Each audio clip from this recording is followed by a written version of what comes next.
Halo semuanya, kembali lagi pada channel Berita Kripto. Kali ini saya akan memberikan sesuatu analisis mengenai Bitcoin, di mana saya akan menjelaskan dari segi bearish momentum ya teman-teman, di mana kita bisa melihat potensi atau forecasting daripada Bitcoin jika kita mengambil langkah untuk bearish momentum. Oke, dimana di sini saya sudah memberikan sebuah titik-titik tentang di mana Bitcoin itu sedang berada. Yang harus saya sampaikan di awal adalah tentang adanya teori dari psikologi of a market cycle ya teman-teman, dari Wall Street Sheet di sini. Dimana jika kita aplikasikan tentang psikologi of a market cycle di sini terhadap chart Bitcoin yang ada pada saat ini, itu cukup relevan sekali. Kemudian di sini coba kita aplikasikan ya teman-teman, dimana pada langkah awal di sini kita ambil pada langkah komplasensi, dimana mulai dari komplasensi di sini merupakan langkah awal ya, atau titik awal dari bearish momentum itu terjadi. Di sini saya sudah memberikan suatu komplasensi ya teman-teman, dimana sebelumnya ada komplasensi, di sini ada euforia, dimana euforia merupakan titik tertinggi dari harga Bitcoin itu sendiri, atau di harga sekitar 69.000 ya teman-teman, itu euforianya. Kemudian membentuk suatu lower high yang dinamakan komplasensi, dimana di sini orang beranggapan ya, di komplasensi sini orang itu beranggapan bahwa masih ada harapan untuk Bitcoin, dimana setelah ini pasti mau naik lagi. Itu anggapan atau mindset yang terbangun pada bagian komplasensi di sini adalah seperti itu. Jadi orang-orang belum berpikir bahwa itu adalah atau sudah masuk dalam fase bearish. Oke, kemudian setelah komplasensi kita masuk ke anxiety, dimana di sini saya juga sudah memasukkan anxiety ya teman-teman, dimana anxiety ini merupakan titik atau support yang terbentuk dari sebuah pola, dimana di sini ya ada sebuah pola juga di sini, dari support di sini di belief, kemudian support tengah di sini dan support di anxiety, dan itu cukup relevan dan cukup sama ya, membentuk suatu support di sini teman-teman. Kemudian pada anxiety ini melakukan suatu breakdown, kemudian kita masuk ke tahap denial. Kemudian di sini ada breakdown ya teman-teman, breakdown dari Bitcoin. Setelah breakdown dari support di sini melakukan breakdown dan terjadi denial.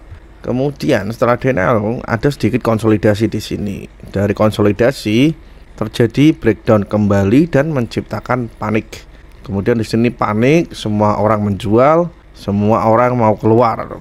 Berita yang beredar adalah crypto scam, crypto mau go to zero dan lain-lain. Pokoknya yang jelek-jelek di sini keluar semua beritanya ya. Seperti pada contohnya Bitcoin pada saat di sini ada FTX yang collapse, ada banyak sekali ya kejadian di sini, Terra Luna dan sebagainya.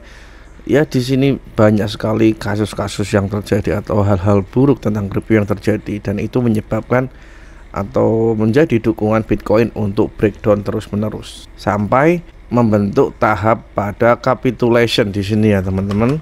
Pada capitulation di sini merupakan titik atau anggapan bagi sebagian kalangan bahwa kita sudah hampir pada bottom. Di sini capitulation di sini biasanya pada fase ini orang-orang udah mulai pada frustasi ya, kemudian udah nggak mau masuk ke market lagi, udah loss banyak dan menyebabkan mental para trader cukup goyah.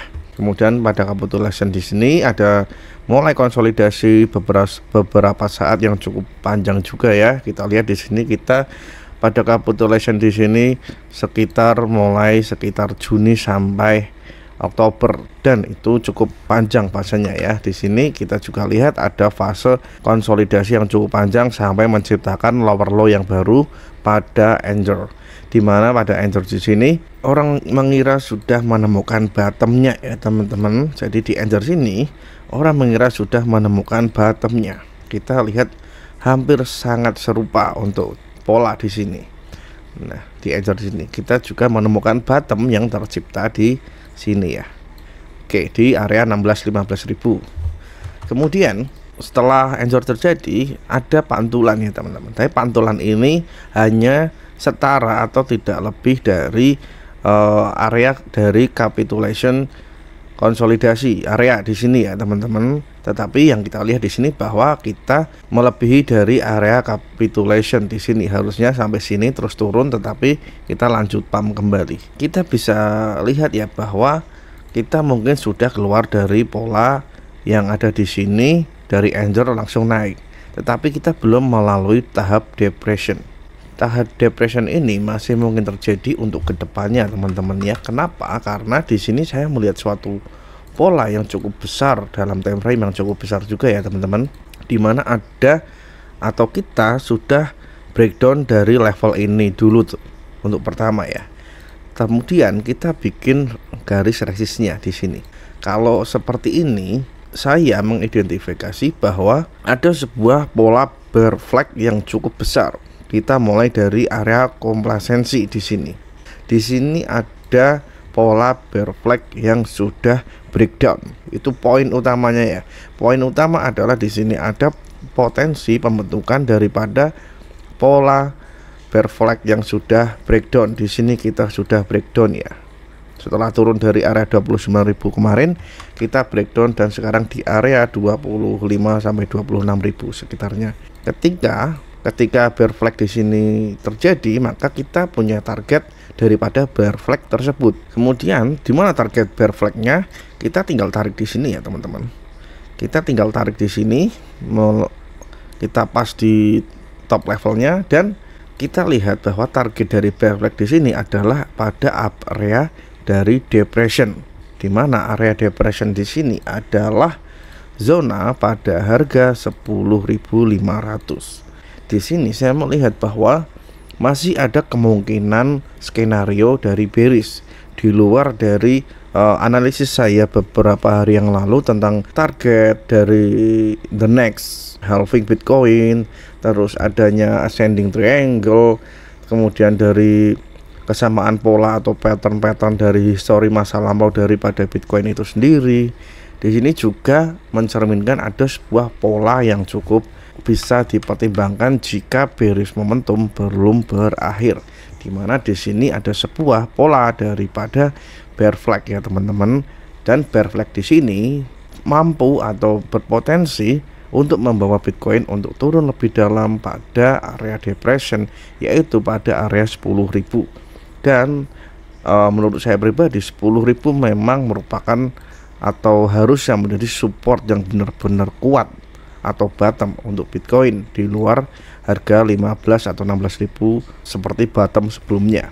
Mungkin bottom di 10.000 lebih realistis atau lebih bisa atau menjadi demand yang cukup kuat di area 10.000, karena di area 10.000 juga banyak sekali support yang terbentuk ya. Di sini ada support yang terbentuk di area 10.000, di mana ini akan menjadi demand yang cukup bagus untuk Bitcoin. Daripada di sini di area 16.000 kemarin demandnya belum cukup kuat ya, karena belum ditopang oleh beberapa support yang ada. Mungkin seperti itu untuk potensi Bitcoin daripada bearish momentum atau forecasting untuk bearish momentum, dimana mengenai psikologi of market of cycle di sini bisa kita pertimbangkan bahwa kita belum masuk kepada area depression.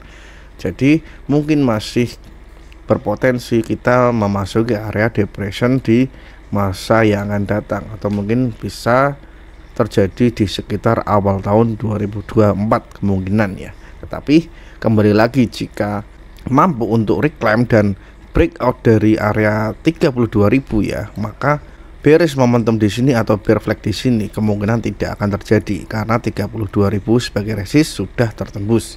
Tetapi untuk sekarang yang terlihat adalah kita melihat ada suatu pola dari bear flag, di mana bear flag ini target penurunannya adalah, jika kita ukur dari tahap komplasensi di sini, maka tahap depression menjadi titik destinasi daripada bear flag yang akan terjadi.